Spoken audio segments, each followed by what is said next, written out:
How are you? Thank you.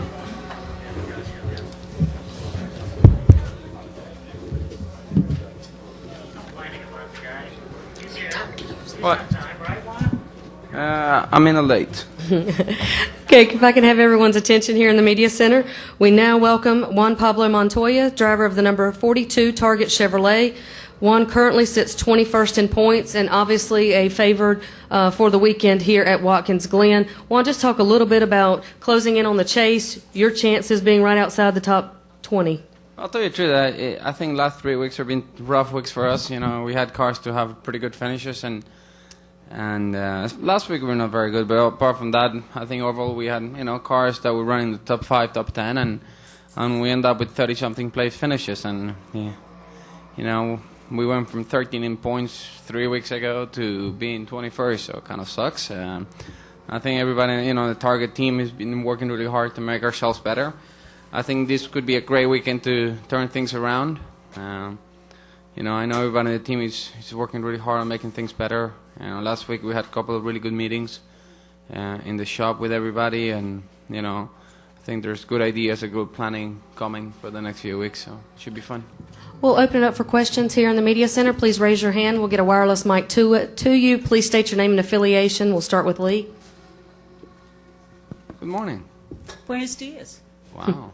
Can you talk about your trip to Target House and how rewarding that was to you as just to see what's going on there? I'll tell you the truth. I think I've been to Target House a lot of times. I went there when they opened it the first time, and when I came back working with Target, we go there every year to visit the kids. And from the experience changes. The first time you went there, I mean, it's shocking. It's great that you can give kids a smile, but when you become a parent and you go there, it's a different story. I think it's really cool the way the kids are. They just what I mean. Right now, they just want to have fun, and when you're there and you can help, it's fun. We first day we went there, signed some autographs, and then did like a silly string fight with the kids and all the parents and everything, and so you have a great time.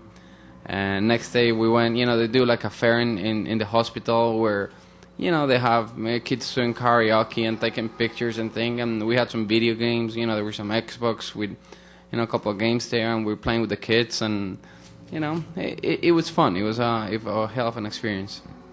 Okay, I'll take our next question from Claire, then come back over here to Jim. Claire B. Lang, Sirius XM NASCAR Radio. You guys were making such improvement last year as a group at your company, and Chip is saying, we got to get back to that. What kind of conversations have you had with Chip, and can you at all have any reasoning for things having gone the way that they've gone? I'll tell you the truth. I think the one car had been having a really rough season, and they've been trying to change things around, and he hasn't really come to them. They had a couple of decent results, but overall it's been a hard season for them. For us, we've been up and down. We can either, we can get a top 5 here and there and fight for a win there and then run the 30th. I mean? It's something that we need to understand why is that. And lately it's been harder. It's been getting harder and harder. I think our cars need to get better. We looked at some numbers and stuff, and there's some work to be done. So it's going to be interesting. Okay, our next question's from Jim, then we'll go back to Joe. Jim Undershaw, Observer. Juan, you've been around here long enough and won a couple road course races. A lot of fans and even some media talk about how road course racing lately has become like almost the new Bristol, with people getting knocked around. Have you noticed? Tell me about it. I got last time. I mean, have you seen it since you've been here, kind of a degrading of the? No, it's always been the same, to be honest. How would you describe it compared to other forms of road course racing that you participated in? I think it's fun. I love this place. I've never been a big fan of Infinity, and I think it's a great racetrack. I actually had my first, when I got into cars back in '92, I did a skip barber school there. So yeah, I thought the place was great. But in these big cars, I think this place is a lot more fun. I think the driver can do a little more here, and as Tony said the other day when they did the swap here. It's a shame we didn't use the boot, but it's what it is. Okay, we'll take our next question from Joe, then come up to Kenny. Joe Menzer, NASCAR.com. Juan, just kind of to follow up on that, I was going to ask you, could you describe the differences? I mean, obviously there are many great differences between here and Sonoma. Could you talk about why you like this place? It has a little bit. It flows a little more. Corners are a little faster. 80% of Sonoma, you're in first gear or second gear. You know what I mean? It's like and it's short gears. I mean, it's really short gears. This place, the S's up here are fast. When you get into the bus stop, you're doing. I don't know how fast we're doing. Probably 180 miles an hour when we break into the bus stop. So you know what I mean? You're hauling ass in this place, and it's fun. So I think the driver can do more, and there's a lot more sliding and thing, and you can run side by side easier here than there. I don't know, just personal preference. Okay, we'll take a question from Kenny, then go to the back, then come up to Dean. Kenny Bruce, SingDaily.com. Juan, your team had a crew member arrested this week. When were you told about that, and is that a concern for you, for your crew? No, not really. It's something that the team had to deal with and NASCAR had to deal with, and we left it at that. And personally, we made some changes in our crews, and that's it. We got on with our business to try to win here, and that's it. Okay, question in the back. Hi, Juan. Ron Hudak, Time Warner Cable. You were successful here, and we know what kind of car it takes to be a winner here, but what kind of driver mentally does it take? What things do you need to think about to be successful again here at Watkins Glen? This is a demanding course. For me, the big thing is always, running by yourself is not a problem. If you got a decent car, I think we got good enough pace to have a chance. I think track position is very important. And the luck of the draw and the restarts, Just restarts, You could be leading all day and you get a green white checker and you get dumped. And you finish freaking 30th, so it's the way racing goes, you know what I mean? It's something that you don't see in the ovals in the restarts because it kind of flows a little more here when you got to brake a lot harder. People are not used to it, when you got a downshift and stuff.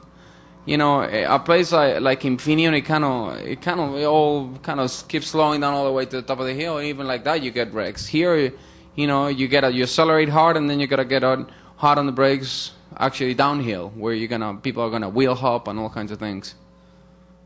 Okay, question from Dean. Dean McNulty, Toronto Sun. One, there's been some criticism, just to follow on Jim's question, about the lack of respect and more aggressive driving being shown on road courses this year than ever. Is that a byproduct of the pressure you guys are under? No, I think it's a byproduct that you don't see as many wrecks in the ovals, so they stand more out. I think, the old Bristol used to get more wrecks than anywhere else, or Martinsville and places, So I think I think the wrecks in the ovals have come down, and I think the road course stayed the same. So people are like, oh, wow, but it's the same thing. You know what I mean? It's... Okay, next question from Brian. Juan, Brian Nelson, Motor Racing Network. Other drivers have described it as a lack of respect for their competition.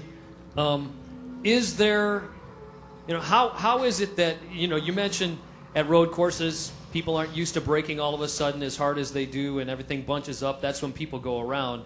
When somebody gets into you, do you tell yourself, well, this is exactly what you just said, everybody's bunched up, and try to dismiss it? How do you stuff away when somebody's offended you? It's funny, actually, because my scuff here with Harvick a few years ago, I actually got out of the car to apologize and tell him I was being pushed from behind when we got into turn one. So. Any other questions for Juan? Okay, Mike. Mike Muller.net. On a restart, coming off this turn, going down into one, braking, wheel hopping, who's the best at that? And how do you, I'm looking at the last 5 or 10 laps when they have that restart where everybody gets crazy. Who's the best and where do you want to be and how do you work that? Or is it just like, hey, Martinsville and 10 laps to go and you just push your way around? It's a bit of the same. If you get a good restart, you'll be looking pretty good. I think a guy like Ambrose or Tony or myself, we more look to come out of that corner clean. I think if we come out of the corner clean, we'll be okay. You know what I mean? We're not so focused on dive bombing. And I think if you're fit and you got a good car and you put tires on it and you're coming, you got to make a move. The other side of the coin, you just got to be smart and and go through the corner without incident. Additional questions? All right, Juan, thank you for your time this morning. Good luck this weekend.